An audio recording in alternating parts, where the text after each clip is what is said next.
Шановні пані та панове, Прем'єр-міністр України Oleksiy Honcharuk. Dear ladies and gentlemen, the Prime Minister of Ukraine, Oleksiy Honcharuk.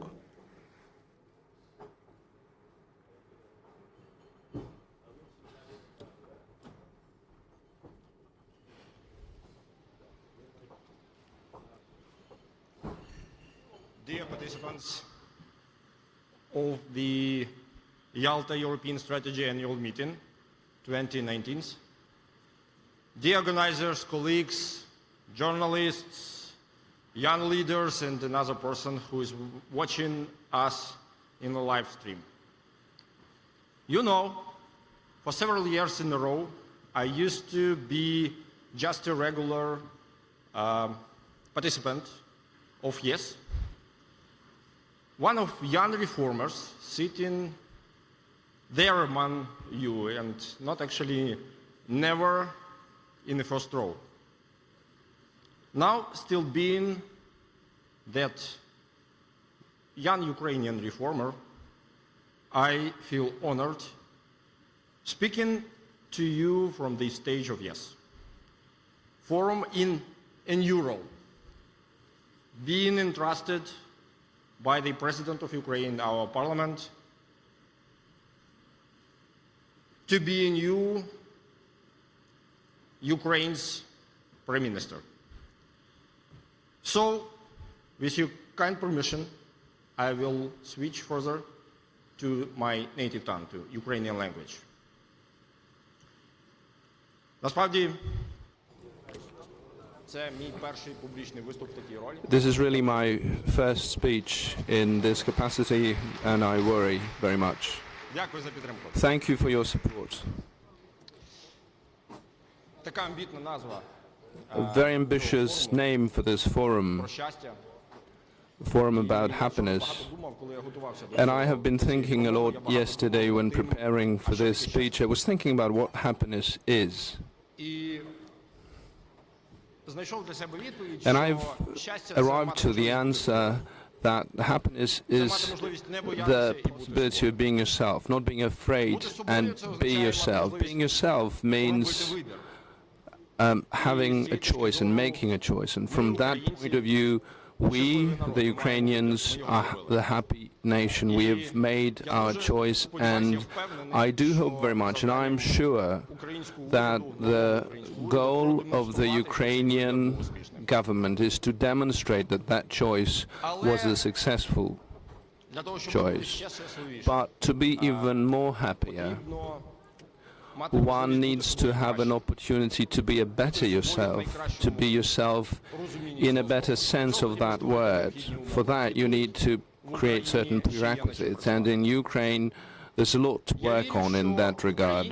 I do believe that Ukrainians are honest, decent, sincere people, and the long history of our country in the Soviet Union, post-Soviet Union conditions created such environment where Ukrainians were forced to lie and manipulate. I do not want a Ukrainian driver, when driving his overloaded 18-wheeler and destroying our highways, creating risks for other participants of the traffic, would have to agree to this just to earn his living for his boss.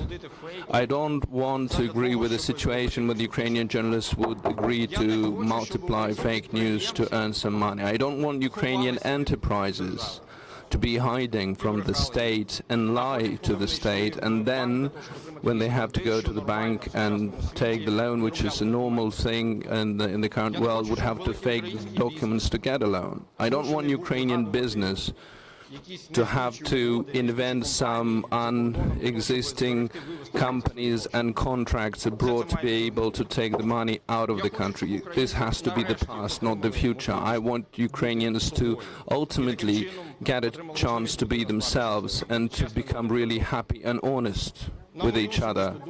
I personally believe this is indeed the main task of the Ukrainian new government. Of course, I have heard yesterday the opinion that in the rich countries, people feel happier. Well, it's hard not to agree with this, but this is, I think, because the wealthier, better off countries, people have more opportunities to be themselves. Of course, Ukraine, to become rich, needs to grow. We need economic growth.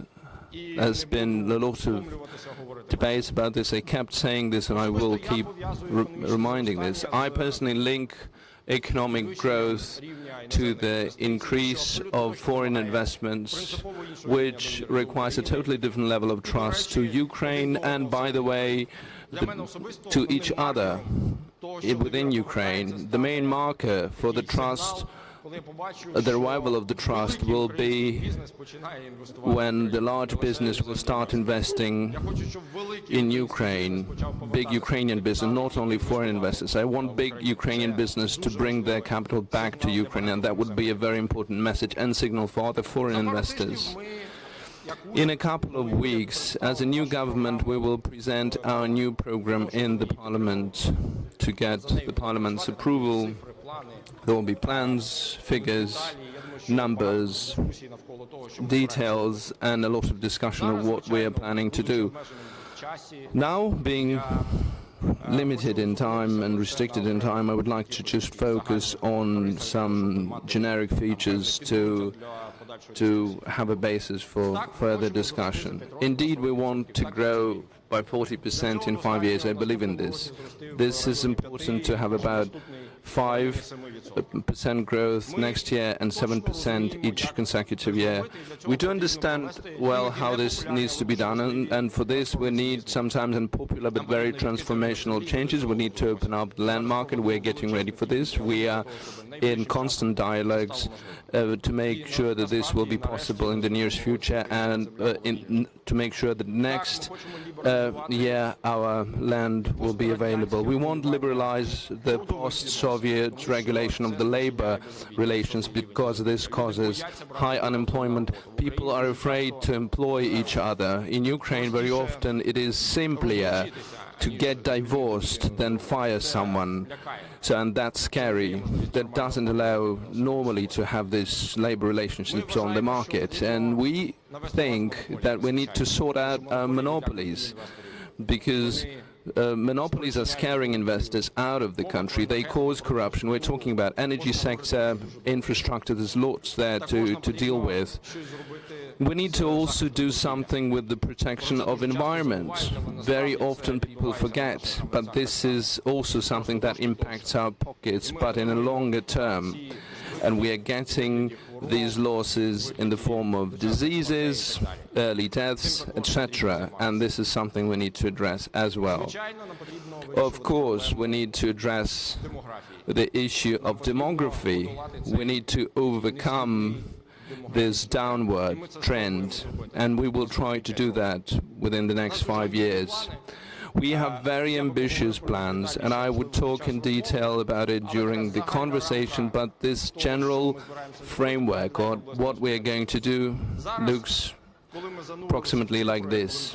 Now, when we went into the numbers, we got to grips with what's going on with the government. We come to the conclusion that we indeed understand our country very badly.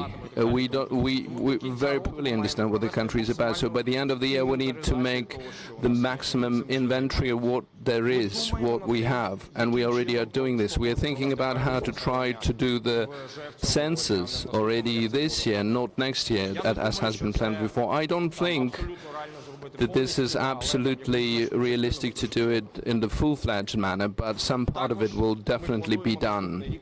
Next year we're planning to dedicate to large systemic reforms that need to be implemented and voted for the Parliament this autumn and then implemented next year. This would allow us on the 2022 to grow plus 7%, which would need to take us to the new condition that we have declared before. At the end, I would like to remember when 4 years ago At the YES conference, there's one young, to a certain extent, young politician. At that time, his statement, he was a big surprise for the participants of the conference. This is the current president of the United States, and no one really believed at that time with him, but he won ultimately. And his statement, I would like to rephrase that statement a little bit for Ukraine. Let's make Ukraine great and happy.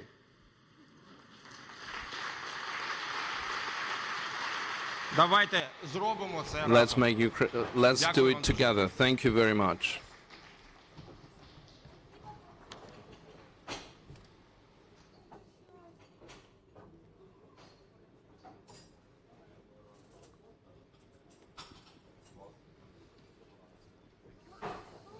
Thank you.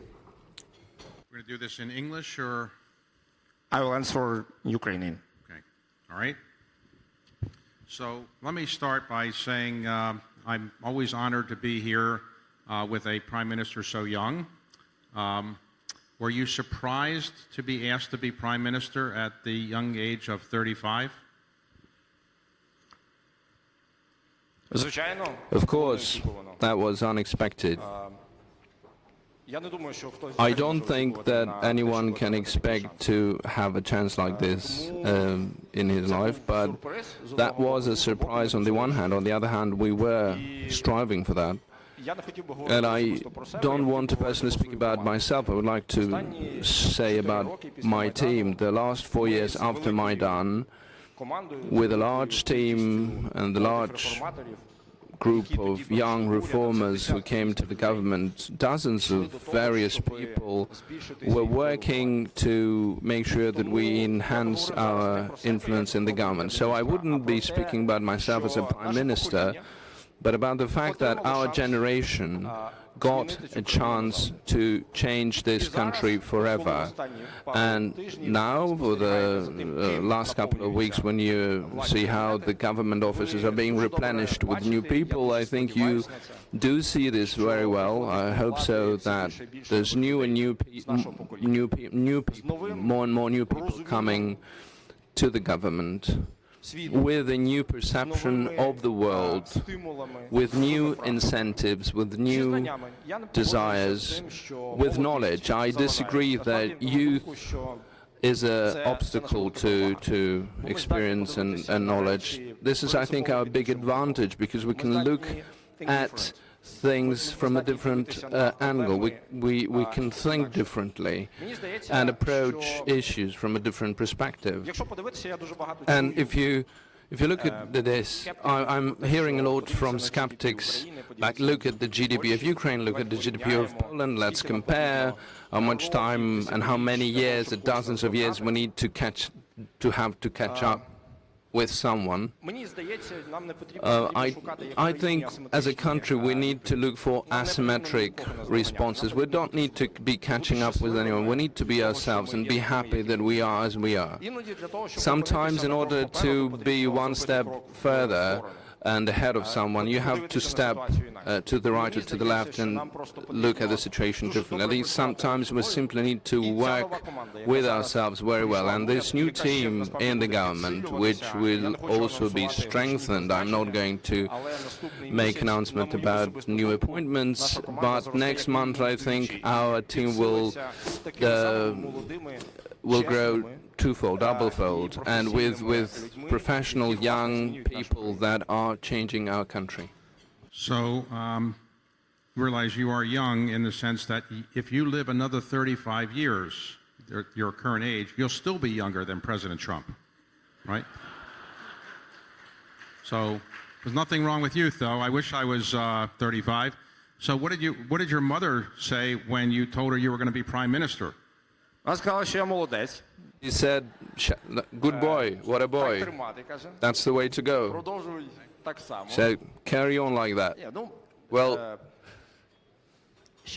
again, I think the youth, and if you look at the world these days, the youth doesn't always necessarily mean the lack of experience. As a country, for the last 4 years. We've lived not just 4 years, but much longer. With the intensity of events, as they unfolded, sometimes we experience something that other countries cannot even boast within their whole history. So I'm very optimistic about our perspectives. We talked about yesterday, Thomas Jefferson, who wrote the Declaration of Independence, was only 33 when he did that, so younger than you. You make him look old. Or he makes you look old, I should say. You have a very good sense of humor. Let's talk about why an American investor, I'm an American investor, why should I invest my money in the Ukraine? Why is it a good place to invest? Because you can earn a lot of money here. I think no one is going to argue that we have quite low base for the start. It means that you can penetrate the market cheaply, relatively speaking. If you look at the experience of East European countries, which when they were approaching the European standards and as they did, they started growing, the investors that were the first to penetrate and come earned more than others. So the logic is simple. Whoever comes first will earn more than others. Right. This country has had a reputation, according to the UN and others, for corruption. So how can an American investor be certain that if he or she puts money here, the corruption factor will not be a problem? That's a huge problem for our country, and I think my message of the total upgrade of the country, that the new generation is coming into the government, I think is a very powerful message. That would be, even I would call it a marketing instrument to bring trust back to Ukraine very swiftly.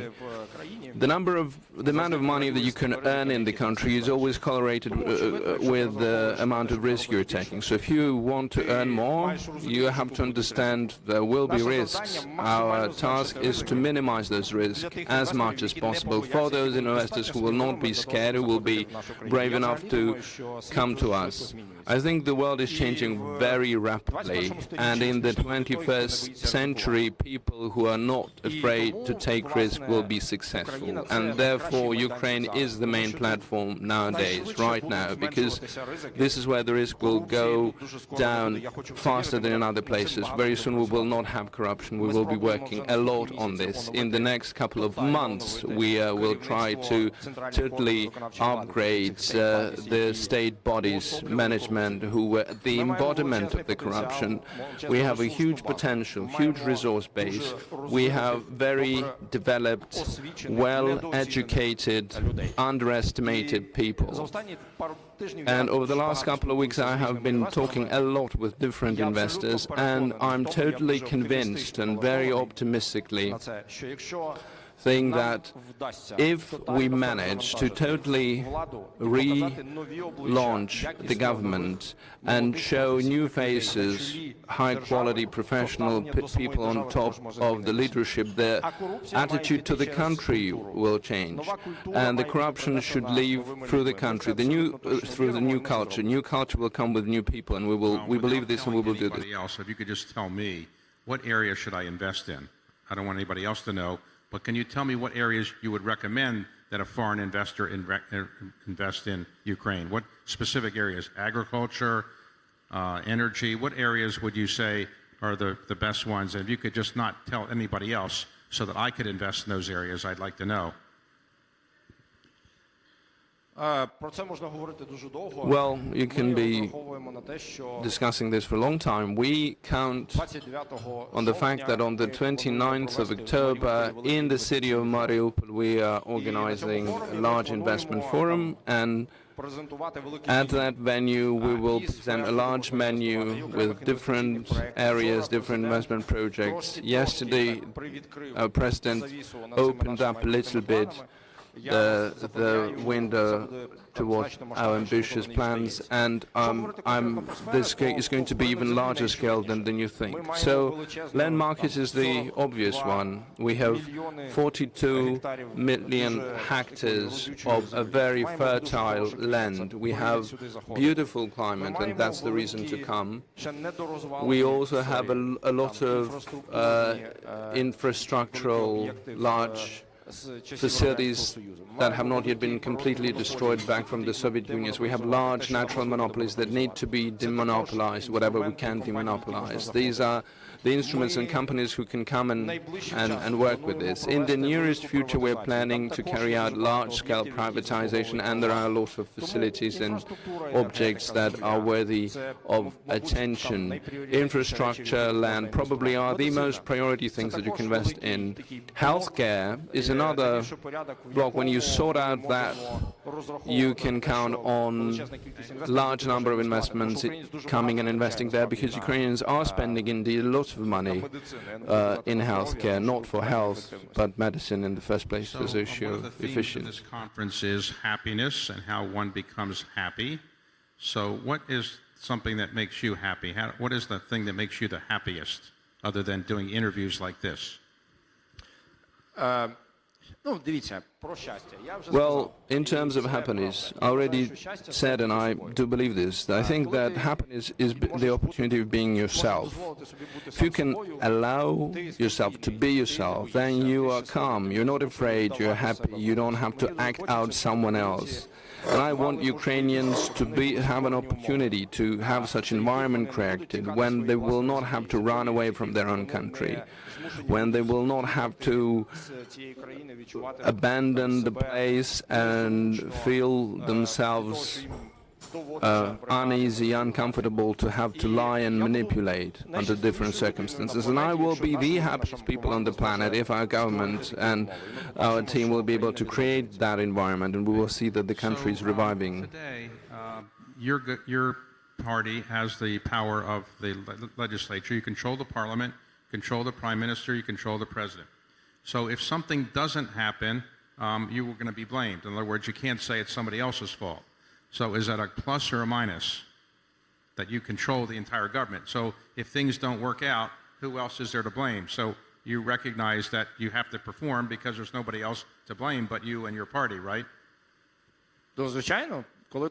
We do understand, of course, if you have an opportunity to make the decision, you have to take the responsibility for that. I think this is a stake that Ukrainian people have put on the table. They decided that they can entrust the future of the country to a specific person, our president. He's a political leader of our team, and for me, this is the calibration instrument with which I compare whether our course is right. I think he's a very decent and smart person. Honestly speaking, a year ago, I had this vague attitude to him as a person that I would understand only through mass media. When I personally met him, when I worked with him for a couple of months, I have no doubt that the choice of the Ukrainian people is the right one, and we are ready for that responsibility. In reality, this is a big honor to have that kind of trust and responsibility, and I think that people who now are coming into our team, they do understand that, and they are ready to take that responsibility. Before he was president, he was a professional comedian. So when you meet with him, does he make you laugh or not really? He doesn't try to make you laugh. I also can make jokes. We had cracked a good joke when we met first. Very efficient joke, actually. So when you were offered the job, did you tell him you wanted the job, or you said you weren't sure if you wanted this job?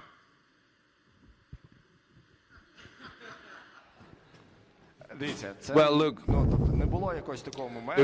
was no moment when we would sit in front of each other and say, so, what do you think? Let me offer you something. Again, don't perceive what is happening now, and me personally. Well, I will rephrase this. I think our generation received a chance by proposing me the Prime Minister's position. The President Zelensky was making his choice in favor of our generation. We have been working a lot with him. He has seen the team we're working with, the people that I rely on, and He liked that environment very much. And we, as a team, ultimately, as partners, when we sat in front of each other, we talked to each other, said, who will be responsible for them? Can you do it? Yes, I can. And then the decision was made. So there was no, I don't know, an interview when someone is employing someone. We have very partner-like, even relationship. When you become prime minister, you're very famous, so all of a sudden do your high school classmates call you up and tell you they knew you were going to be successful, and all of a sudden your friends call you and tell you they want to laugh at your jokes more? How does life change for you when you're prime minister? Дивіться, я не змінив номер телефону. I haven't changed my phone number one. I have the same phone number as I had since... What is that number?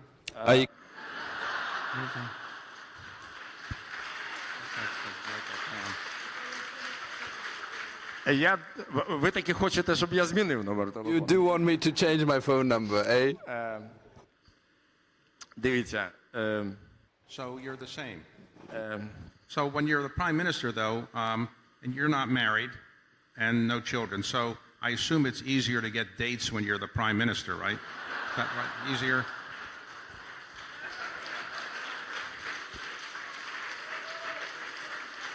Ми домовлялися говорити про We agreed to talk about economy, eh? Okay. All right, on the economy, many investors would say, I'd like to invest in Ukraine, but I don't know what the situation is with respect to Russia. So while it's not your principal responsibility, what do you think your government will try to do in terms of resolving the eastern Ukraine situation? Це дуже складне питання. That's a very complicated question, and it's not only the question about the responsibility of the government. We have talked a lot about this with the president, and I don't think I'm empowered to give any official statements regarding this right now. I would like to share my personal opinions, but I think that could be detrimental to some of the processes that are happening. The only thing I can say is that for me personally, Russia as a country is an aggressor. There's no question about that. Our views since the Maidan times have not changed, but that does not negate the fact that Russia is our largest neighbor, and we simply have to comprehend how do we coexist with such a large country in future. We are planning to be very pragmatic. We intend to be pragmatic, and we think that the best response to any aggressor is our own success, and we need to demonstrate that we are successful. As a government, for sure we're going to focus on making Ukraine successful as soon as possible, and this is going to be an asymmetric response to any aggression. As regard to other scenarios, I don't want to comment on this now. This is not just my answer, so that's why... Many countries which have tried to move their economy forward in recent years have tried to do so by developing a technology base. What are you doing to try to develop the technology skills of your people and make technology companies want to come here and grow here? You're absolutely right. We need to invest into the infrastructure of technology and IT education. We understand that, and we intended to do this and follow up with this. I don't think we have to overload our conversation with very specific plans. Today at this conference you will hear the Vice Prime Minister on digitalization, Mikhailo Fedorov. He is a very advanced young person, and he will talk more about digitalization and IT. The only thing I would say is that we do understand the importance of education. The reform in the sector of education in the coming years will be a priority for us, of course, and we are planning to do all it takes for the whole country of Ukraine to be covered with high-speed, quality internet that allows people to access things that overcomes digital inequality. Overcoming digital inequality is a top priority. In terms of technologies, I do believe that our country should not teaching business how to make money, and we think that technologies will come with investments, and for the investments to come we need to create level playing field. We need to create equal rules of the game, and that's what we're doing in our government. Okay. So with respect to President Trump, you quoted President Trump. do you have any views on what President Trump's view is on Ukraine? Is he focused on Ukraine? Is your administration trying to meet with him? Where does that stand? Я особисто не знайомий. I'm not personally acquainted with Mr. Trump, so it's hard for me to make any specific conclusions. But I do think that we,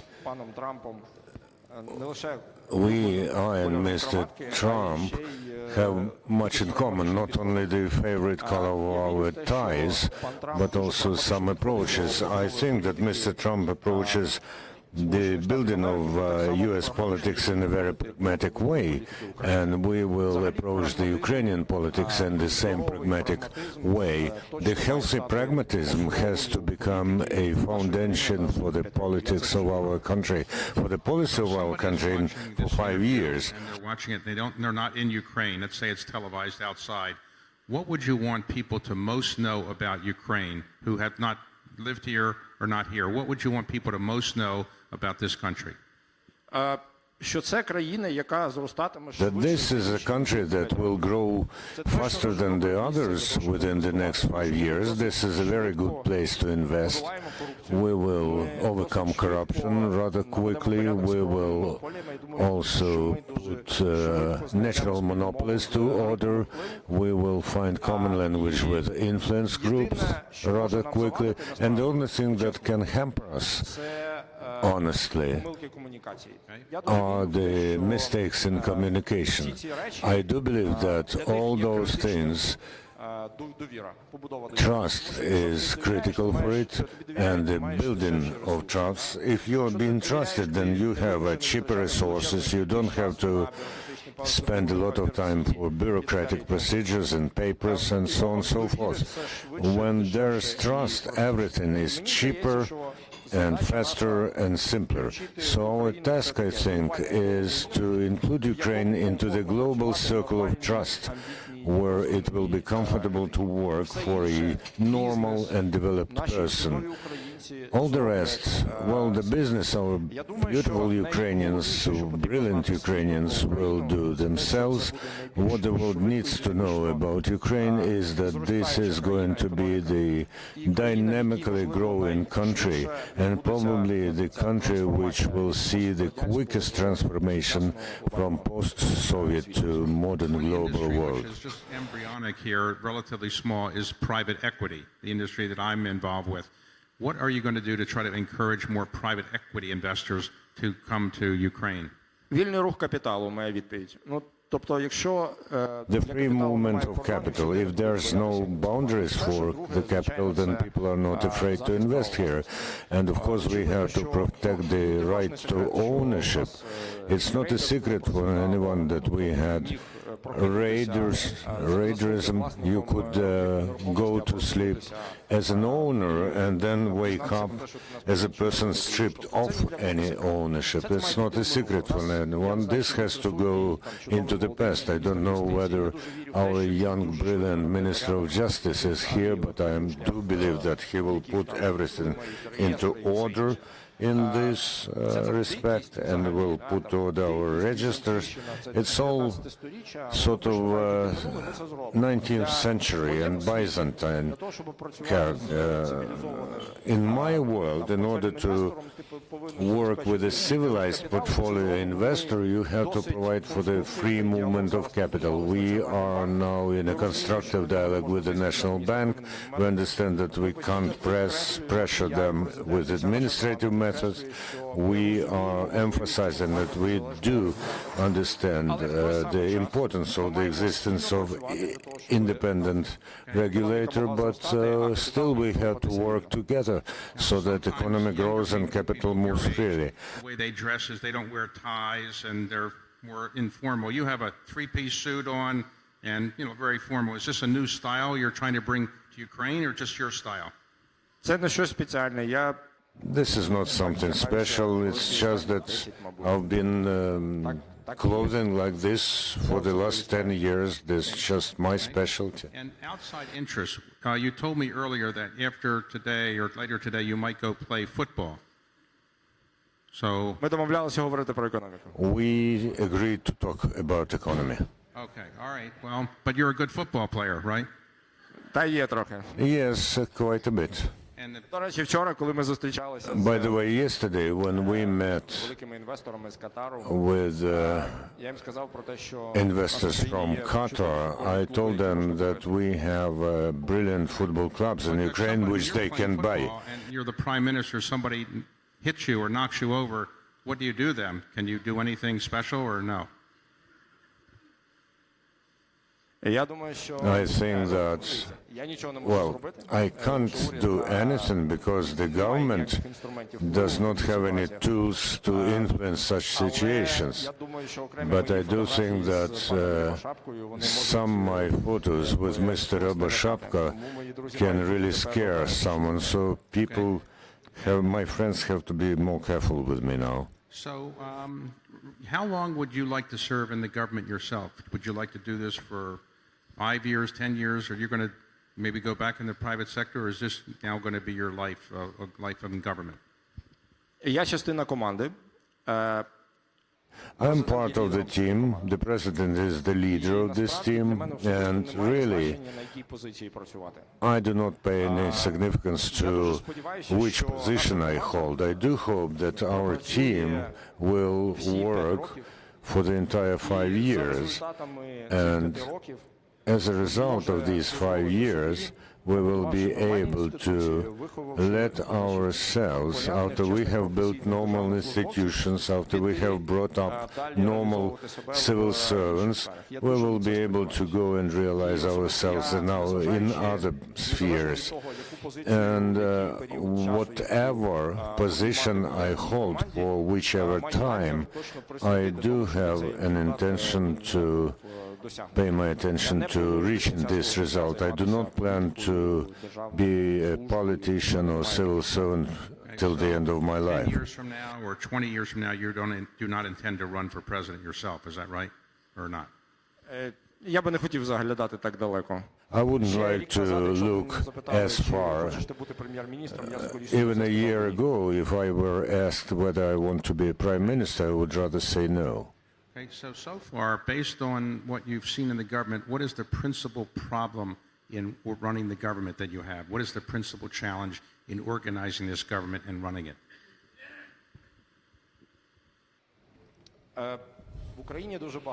In Ukraine, there is quite a lot.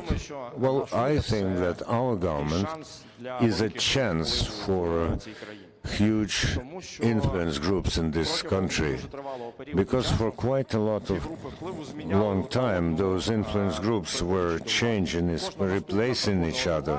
They came to power and they tried to remove the rest of them, and this led to constant struggle and infighting. Now the situation is unique when all the influence groups can keep quiet and agree to build equal rules. They should not stay away from interfering in court matters and concentrate on doing business. This is a beautiful opportunity for them.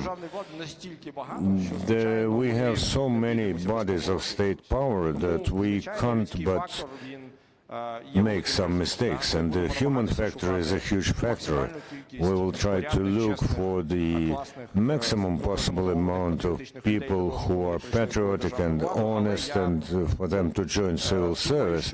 But I do think that we probably will make mistakes. Of course, we will be rectifying them, but the main challenge is to find common language with the different influence groups and with the society in order to rightly communicate our intentions and explain to them that they should not be afraid of us, that we should grow together. This is our main message for the next 5 years. We shall grow together. If we try to protect our interests, everyone on our own, and don't understand what's going on around us, and if we will be fighting for our piece of influence in the state bodies, then we will lose. Everyone will lose.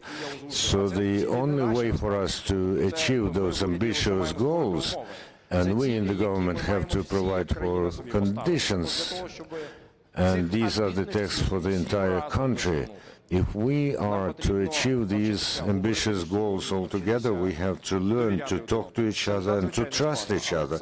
This is very complicated, but this government, this president, and this parliament are a huge chance for us, for every one of us, to try to do this. The Russians are building a new pipeline that will be able to bypass Ukraine. Is this a concern of yours that this pipeline will make your energy pipelines less important than before? Ми матимемо переговори з цього приводу. We will run negotiations about this next week. We are prepared for those negotiations, and of course infrastructure projects of other countries, like you mentioned, and this one has a very bright political undercurrent. This is part of the policy of hybrid warfare against Ukraine. We understand all the risks, we are well informed, we are prepared for this. Our state-owned companies and our ministers and other government people who are responsible for certain blocks within government are prepared for the next winter and for these negotiations. I don't think that there is a reason to be worried about this. However, I reiterate that we as a country should shy away from those romantic ideas about the world and think that someone will protect us at their own expense. We have to soberly look at the world. Every country will protect, first of all, themselves, their business, their citizens, and their interests. And we should understand this and proceed with building our plans, taking this into account. We, by the way, have a couple of very ambitious infrastructure projects as well. We have to try to join the Baltic and the Black Seas with the waterways. There's something like 40 waterways about which we have to agree with Belarus and Poland. We have started to do this. We have to go outside of the frame of the box that was imposed on us within the last 5 years. We have to look at new opportunities which are going to make Ukraine stronger, and we will talk from the position of a stronger economy. 40% over 5 years. That's a very ambitious goal. So if you thought about how difficult it would be if you can't achieve that, why not have a lower goal that you can exceed and easily meet? А все просто. Ми маємо дуже низьку базу, по-перше. Well, first of all, we have a very low base. Secondly, we have a huge reserve of what had to be done previously, and we have to do this. We still have natural monopolies in energy sector, in the railway transportation, and our locomotives are burning every day, and some people are acting in the interests of some groups of influence with corruption intentions, and they are running those locomotives from one end of Ukraine to another. I won't tell you about how complicated it is joining the grid in Ukraine now. This is shameful.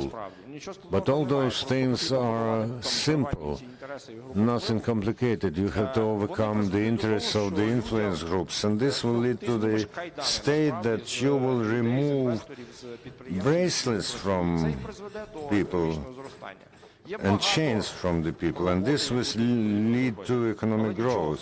There's a lot of work to be done, but there's nothing fantastic in growing at the rate of 5 to 7% every year, and this will lead to 40% over 5 years.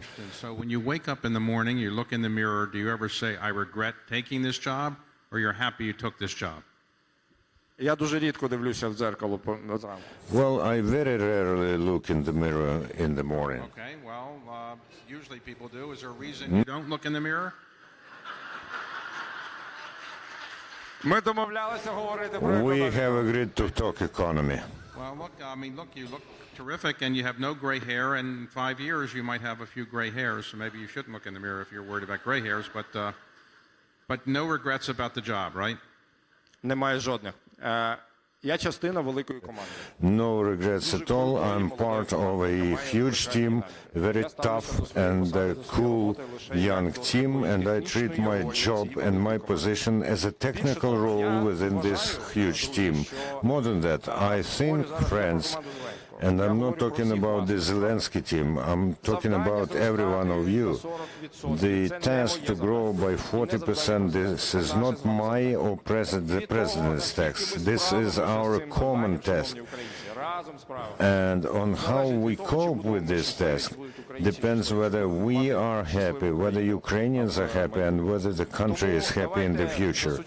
So let's roll up our sleeves, as I love this to do, and go ahead, and I do look very rarely in the mirror.